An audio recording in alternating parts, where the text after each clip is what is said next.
This is not an exercise, what it was like inside the Pentagon during the 9/11 terror attacks, when he learned that two planes hit the Twin Towers in New York City on September 11, 2001, Jerry Kitzhaber called his wife. Kitzhaber, then a colonel at the Pentagon working in the Army's Collective Training Division, told his wife to turn on the television at home and see if she could find out what was going on. They hung up as he was getting ready to leave for a meeting downstairs from his office at the Pentagon. He had been delayed for one reason or another, but as he was just about to walk out the door, his wife called him back. They spoke for a few minutes about what she was seeing, and ultimately decided they'd cancel their dinner that night. It was his birthday. She asked me if I was okay there. Am I safe in the Pentagon? Kitzhaber recalled to reporters this week. And of course I said, well, sure, nothing happens here. As he hung up the phone and turned around from his desk, American Airlines Flight 77 crashed into the west side of the building, hitting exactly where Kitzhaber would have been walking to his meeting. Kitzhaber, now the Deputy for Training, Readiness, and Modernization to the Assistant Secretary of the Army for Manpower and Reserve Affairs, is just one of several veterans and soldiers who recounted the events of September 11, 2001, this week ahead of the day's 20th anniversary. On that beautiful fall morning in 2001, Army LT. Colonel Marilyn Wills was in a conference room preparing to give her part of a presentation when the plane hit. She was blown to the other side of the room, and in the pitch-black darkness she helped lead another woman to safety as they crawled on their hands and knees. At one point the woman said she couldn't go any further. Her nylon stockings were melting to her legs, Wills recalled. Wills was awarded the Soldier's Medal for her heroism in helping co-workers to safety, and a Purple Heart for her injuries. She retired as a colonel in 2013. Colonel Mark Lewis was waiting to meet with Lieutenant General Timothy Maud, the Army's Chief of Personnel.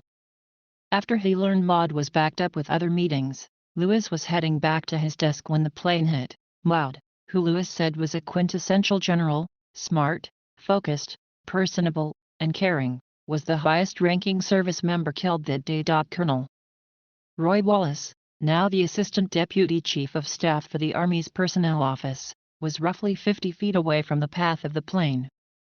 He believes he survived to tell the story of the 29 people in the Army's Personnel Office who were killed in the attack.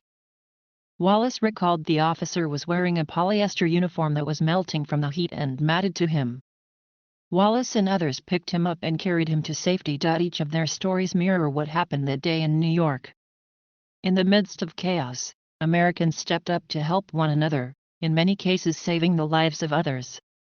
Everyday citizens became heroes for the strangers around them, but what Wilkins will likely be remembered for came the next day. He was still at the Pentagon when an Army captain approached with the garrison flag, the largest U.S. flag in the military's inventory. The captain had been instructed by the Military District of Washington commander to hang the flag up, but Wilkins knew he wouldn't be able to do it alone because of its size and weight. Wilkins volunteered to help the captain, but told him they still needed more people. They approached the 3rd U.S. Infantry Regiment, known as the Old Guard, that was working to recover bodies from the crash site. There were dozens of white body bags lining the ground outside, Wilkins said. The captain went to the non-commissioned officer in charge of the team and asked if they could use one of their soldiers. After explaining their intent with the flag, the NCO directed a 6'9" private first class to help them. The 3 soldiers got closer to the building, which Wilkins said was still sizzling. They told the firefighters working outside what they needed to do: get up to the top of the Pentagon. The chief, who was on the ground with the fire department, found a safe zone on the roof and a group of firefighters went with the 3 soldiers. They anchored the flag to the roof and unfurled it over the side of the building, seen in what has since become an iconic photo. For those who were at the Pentagon, and those who were not, this year's anniversary of the September 11 attacks is a complicated one, in no small part because of the recent, tumultuous end of the war in Afghanistan. For service members who served in the wars born in the aftermath of the terror attacks that day, the end of the war has stirred up complicated emotions and oftentimes painful reflection. While the end of the war has been a long time coming, Those who were at the Pentagon during the attack said they knew it would be a years-long endeavor. The Pentagon transitioned to war immediately in the wake of the attacks, Lewis said, and has barely slowed down since.